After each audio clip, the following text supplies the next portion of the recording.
السلام عليكم ورحمة الله وبركاته. كم جرتن كوجمتودا فجالتمتوني هردفتوني برسيسا ورمو أب الحمد لله يعني نجاكوت نجاني كي خنجار الله هن كوجادا بكجرتن مرس نجاو دعوتوتن كي واتسابين وان هارا وان أجايبا رياكشنوت لهم في دجرا رياكشنين في دكانان حالة فايدة مسارا فايدة رياكشنين كونيكا بو حسني هما يوكين اسم برسيسا هم تمر فيديو كيتي بسانا فانو تران هردفا سنينجا egaa daawwattootaan kiyya gama barumsaatiin darbuun duratti warroonni yuutuub chaanaala keenya faarootaa tan baga nagaa nuuf ta'ichaa barumsa dabalataa argachuudhaaf chaanaala keenya sabiskiraayib godhachuun dirqanaadha.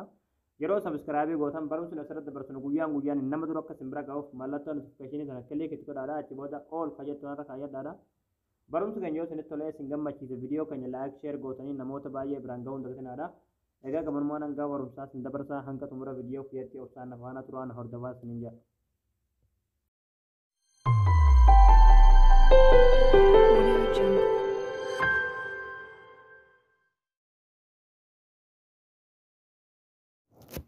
Hayyee daawwattootaan kiyyaa waan haaraa waatsaappiin fide kana waatsaappiin keessan akka isinii fidu dursa waatsaappii keessan abdeet gochuu isinirraa eegama.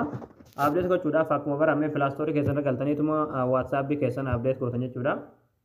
Egaa nama abdeet godhatan jira abdeet gochuun irraa hin eegamu isin ni godhatan jechuudha. Yeroo godhatan waatsaappii keessan ni galtanii yeroo haala kanaan waatsaappii keessan galtan jechuudha. Tuqaa sana kilik ni gootu. Achi booda settings ka jiru kilik ni gootu. Achi booda notification ka jiru kilik ni gootu. Achi booda kanuma asirratti kinoo reaction argattu jechuudha.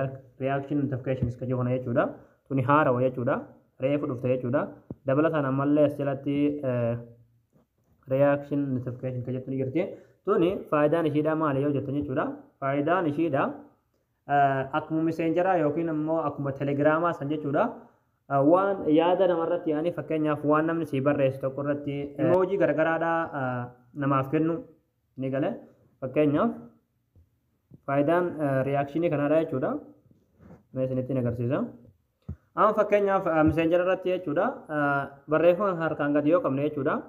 Haala kanaan kunoo reaksinoonni kun nu bahan jechuudha. Kana keessa waan sitti tolee yaa'anii godhuu dandeessa jechuudha yoo feetan wanni kan nu dandeessanii akkuma barbaadne jechuudha. Seeruma kana jechuudha. Uuma kana jechuudha. Reakshin jechuun kana jechuudha. Wanni itti haaromni waatsaappiin fite jechuudha isin gara barreeffama namni isin erga irratti yookiin sagalee namni isin erga irratti haala kanaan reakshin godhuu fi dandeessan yookiin erguu fi dandeessan jechuudha isin gara. Fakkeenyaaf messengeraanis namni shismu telegiraamaanis namni reakshin namaa godhuu danda'a jechuudha. Fakkeenyaaf yoon barreeffama yeroo tokko harkaan kilik itti godhe haala kanaan reaksinoonni naa bahan jechuudha isin galee kana keessa kan waan sanii wal fakkaatu godhuu fi dandeessan jechuudha.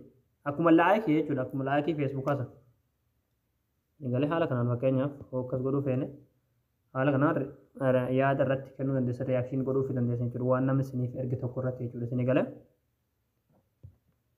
Garuu waatsaappiidhaan reakshin namaaf kennuudhaaf jechuudha. Tuni banaa ta'uu qabdi jechuudha. Isin galee yoo haala kanaan ofirra jiraatte oonii gochuu qabda jechuudha. Kanallee akkasumatti yoo oonii jiraatte haala kanaan ofirra yoo jiraatte oonii godhuu qabda jechuudha haala kanaan isin galee. Achi booda waan namni isiniif ergu irratti yaada garagaraadhaa reakshin godhuu fi dandeessan jechuudha. Yoo akkuma yaada sanirraa ilaaltanii jechuudha isin galee. Egaa daawwattootaan kiyyaa wanti haaromni waatsaappiin fidee kana ture waatsaappii keessan abdeet godhaati. Haala kanaan reakshinii isaadhaa kanaas oonii godhadhaatii itti fayyadamaadha jechuudha. Barnoonni keenya har'aadhaa asirratti raawwataa barumsa dabalataa argachuudhaaf viidiyoo keenya namni baay'een argee kan raafaa deemu laayik sheer gootanii namoota baay'ee biraan ga'uun dagatinaadha. Barumsa biroo sana gootanii deebinutti waan hordoftaniif galatooma.